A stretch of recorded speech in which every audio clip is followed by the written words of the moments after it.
Good morning. Hey, it's great to see all of you. Great to have our 2024 Dysphonia International Symposium here in Tampa. It's always a pleasure to be out and meet all of the people, meet all of you.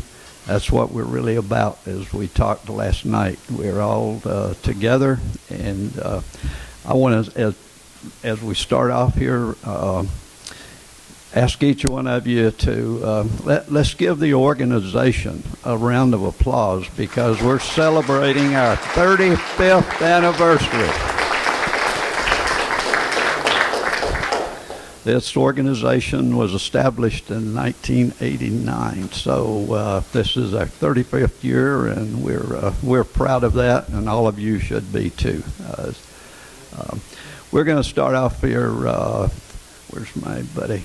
With asking Ron Langdon, who is one of the co-leaders here in Tampa with our local support group, to come up and say a couple of words.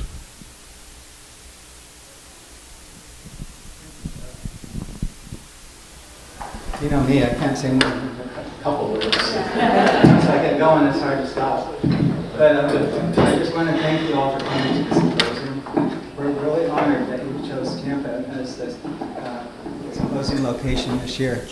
And so glad to have each of you here. We have an amazing range of speakers today. And I'm just so excited to share these speakers with you, because you're going to be in for a wonderful experience today and learn a lot of information. So thanks again for coming to Tampa. And I think that's about all I need to say. Believe it or not. Okay. Ron, thank you very much. Appreciate it. Yeah, good morning, everyone. Yeah, part of what I wanted to talk about, I did this yesterday, so I'm going to give you the Cliff Notes version today.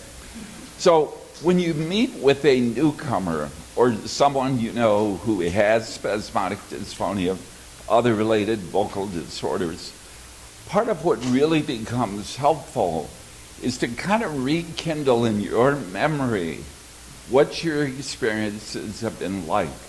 What kind of struggles have you had? So, for example, you look at how has your life been impacted? You know, family relations. Did family relations change? How about your job? Your occupation, was it impacted? How about social conversations, meeting with friends? There's a number of issues that emerge. So what you want to do is, when you're talking with that newcomer, think about your past or even your current experiences. So part of what you're trying to do is hold that in your mind when you're talking to the newcomer. And as you do so, part of what happens, you increase your level of empathy. So you're listening to that person, and in the back of your mind, you know some of the experiences they've had. They are walking a similar path to you. So consequently, you have the ability to respond to that person empathically. And, you know, the parts of the journey that you're on, wherever you're at, that helps them move forward. Because when they hear your experience, they hear you've come to these kind of symposiums, they know they're not alone.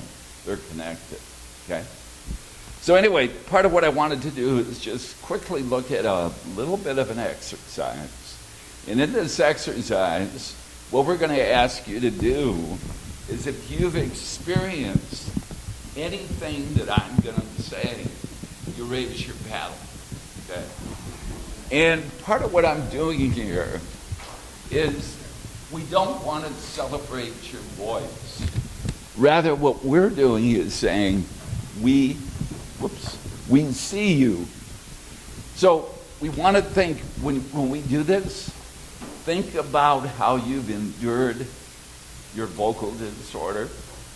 Think of what you've done to deal with the vocal disorder. and at the same point, the accomplishments. So you really want to commend yourself for even being here today, okay? So let's start. So lift your paddles if it took less than 1 year to get your diagnosis. Oh, that's refreshing. Things are changing. Okay, 1 to 3 years. Yeah, okay. Now watch what happens here. 4 or more years. You'll notice people, well, you know, as far as age, it changes. Okay. So lift your paddles if you traveled an hour or more to treatment for your voice disorder. 2 or more hours. 3 or more hours. Now, think of the commitment. You're going to these support groups because you know they benefit you in that sense. Okay. Lift your paddles if you saw more than one medical professional. Woo! 2 or 3. Woo! 4 or more. Look at that. Now, what we're going to do is look at the areas in your life that have been impacted by your vocal disorder. Changed jobs or retired. Yeah, we got a few. Are no longer able to participate in a hobby or recreational activity that you enjoy. Few of us, okay. Received the wrong item after ordering. So that could be in a restaurant, it could be a host of places. Elected to not attend a social event. Look at that. There's a sea of responses. Okay. Had a treatment that didn't work. Okay. Had to repeat what you said. So it's like, could you tell me what you just said? Excuse me? Have you ever heard that? Excuse me? Pardon me? Okay. Have had someone to talk for you. There you go. Avoided making or answering a phone call. Whoa. That's a biggie. Felt frustrated or discouraged. Whoa. Using an accommodation, perhaps paper, pencil, amplifier, text-to-speech, apps. There you go. Could not be heard in a noisy place. A sea of red. Okay. So now lift your paddles if you believe that Dysphonia International has helped you through support, education, research, and awareness. Awesome. What a response. What a commitment. So the next person I'm bringing up is Charlie. Thanks.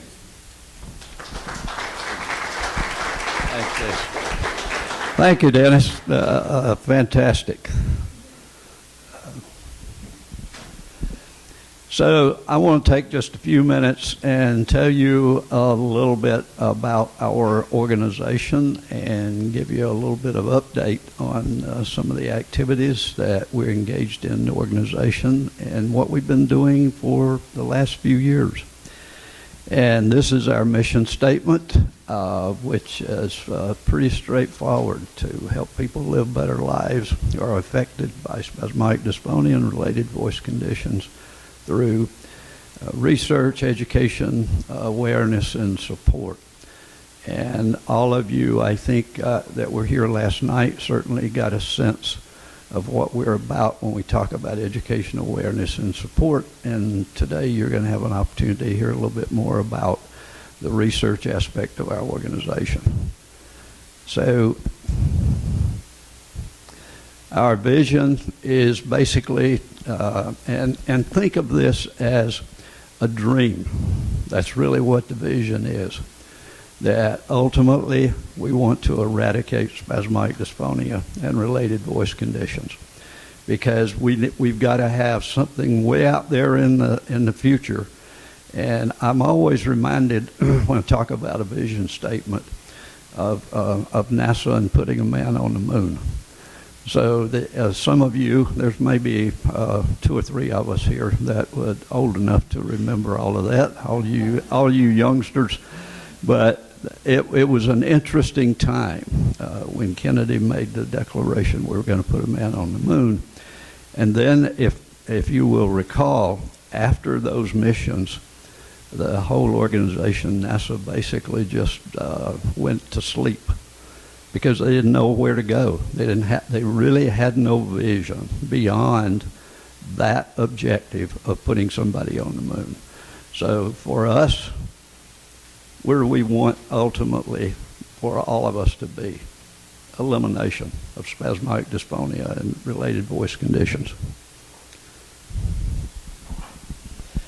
So just a quick look at our program focus. I've touched on this just briefly, but certainly our research program is primarily focused on seed grants. And the idea there is, with our limited financial resources, how can we fund more research? And the way we've decided to do that is helping researchers get their project started, get their lab set up, hopefully produce results in a reasonable time frame, and then have that data to be able to present primarily to NIH for larger grants that are required to really do the level of research that's required. And you're going to hear a little bit later about some of that fascinating research. Certainly we've talked about education, awareness, and if any of you have not looked at our website, please, dysphonia.org. Very simple, dysphonia.org. We have lots of good information, materials on the website. Use it, take advantage of it. And then there's so many other aspects, as indicated here, with our education awareness programs. And certainly support a major part of who and what we are with our local groups around the country. And we have what we refer to as area contact leaders in quite a few countries around the world. And just before I go any further here, do we have, I know we have a couple of people, I think, in here. Who's from a country outside the U.S.? Good, thank you. So it's always great to have our folks from other areas participate and join us. Interesting quick highlight that I wanted to show you, and a couple of key points here. We have, as an organization, been able to fund over $800,000 of research. Now, in the world of research, that's not a lot of money. But for this organization and where we have been for a long, long time, and I have to tell you, for many, many years, and I've been a part of this organization for almost 25 years, and for a long time there was very little research in voice in total. There really were not that many researchers doing any work in the area of voice. So for us to fund a project, and Dot and I were talking about, for $15,000, $20,000 to really look at some of the aspects of botulinum toxin as a treatment option for people, compared to what you're going to hear from my friend Dr. Norris later this morning, is amazing. But the other quick point I want to make here is, if you look at the pie chart, we have funded over 70% of our research since 2020. I think that makes a couple of points. One is the work and effort that this organization is doing and has done. But the other point being just what I was saying earlier, the number of researchers who now are showing interest in voice, and specifically areas of spasmodic dysphonia, vocal fold paralysis, paresis, focal tremor, which is a huge issue, things like muscle tension dysphonia.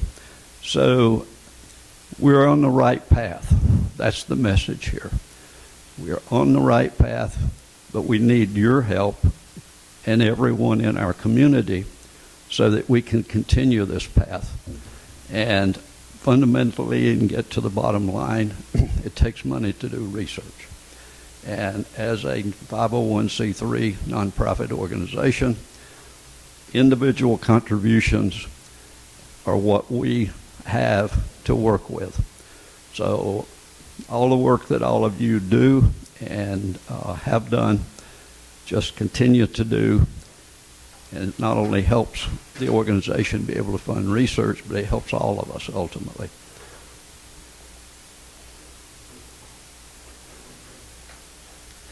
One of the other things that we started a few years ago, there are quite a few professional associations and organizations, and we've just listed a few here where we provide research travel awards for young researchers to encourage them to continue their work, help them attend a lot of these conferences.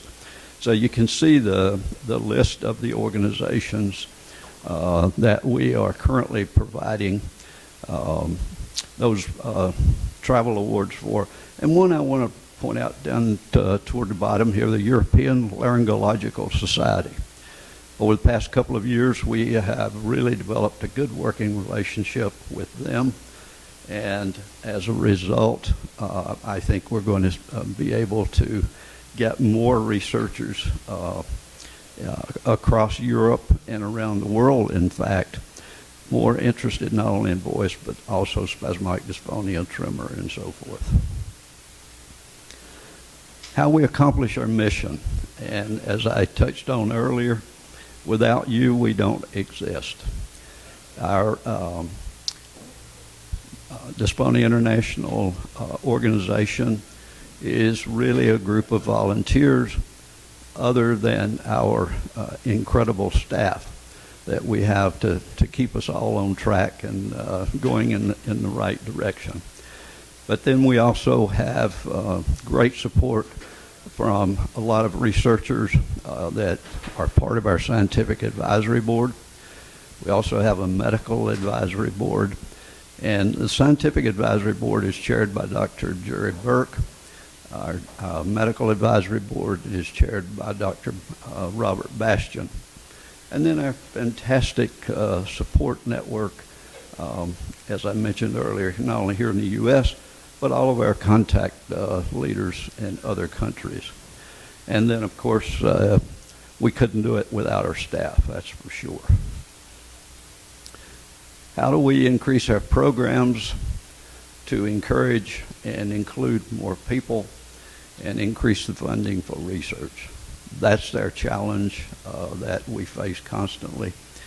And any ideas, suggestions from you guys are always welcome, because remember, when we help raise funds, we're not only doing it for the organization, we're helping ourselves, because the research will impact all of us.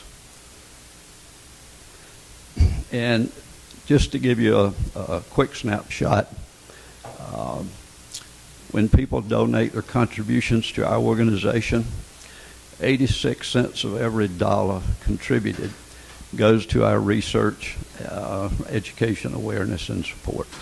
And I will tell you that if you look on the websites for various nonprofit organizations, that's a pretty impressive number of 86 cents. And matter of fact, there are times when, as I discussed with some of our board members, that maybe we want to spend a little bit more on some of these areas.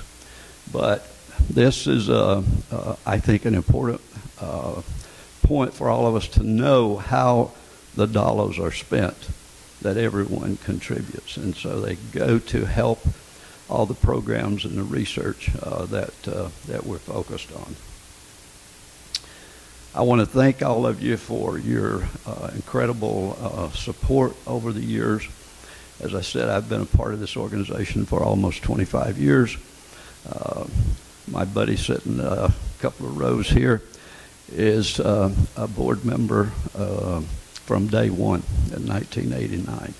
So it's pretty incredible that we have people who started this organization who are still involved. And I don't mean just filling a position, involved. So as I say lots of times, together with one clear voice, we'll find the answer for spasmodic dysphonia and related voice conditions. So with that, and I'll just second here before I go to introducing you, I want to do one other quick thing. I think it's important for all of you to know who our board is and our staff. So I want to just quickly introduce our board members, and I tell you, unfortunately, we have two board members who could not be here with us this week due to unforeseen issues. And the first one is Susan Beck, who is our vice president. And Susan sends her love and her best, and she was very, very disappointed that circumstances didn't allow her to be here today. Our treasurer is Bev Matthews, and Bev lives in Hartford, Wisconsin.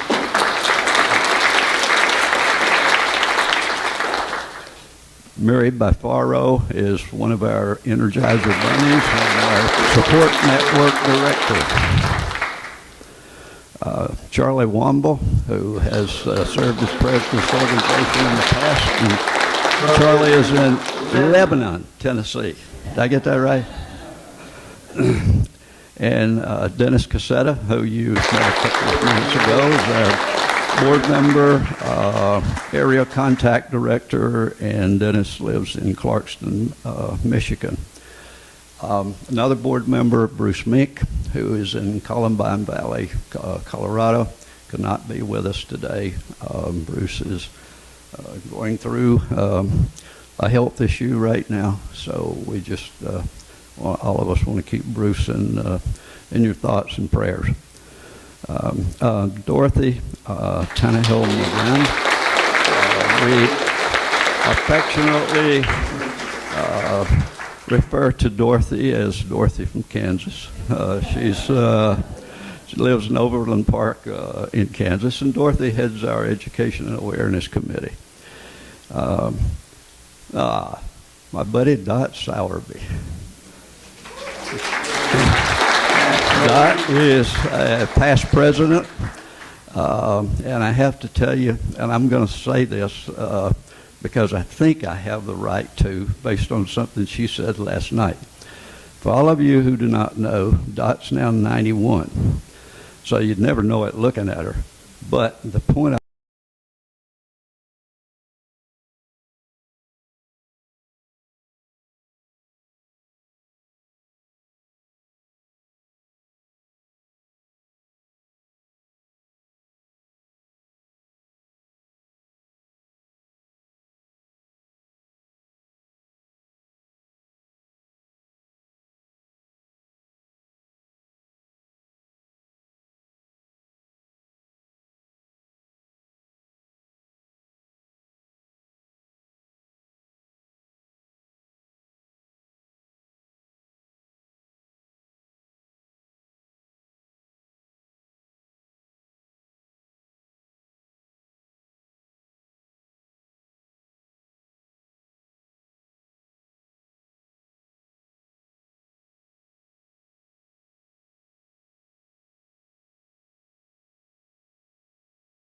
Carolina. Susan is a partner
organization going, and just walk up to them and say thank you for all you do and all your work.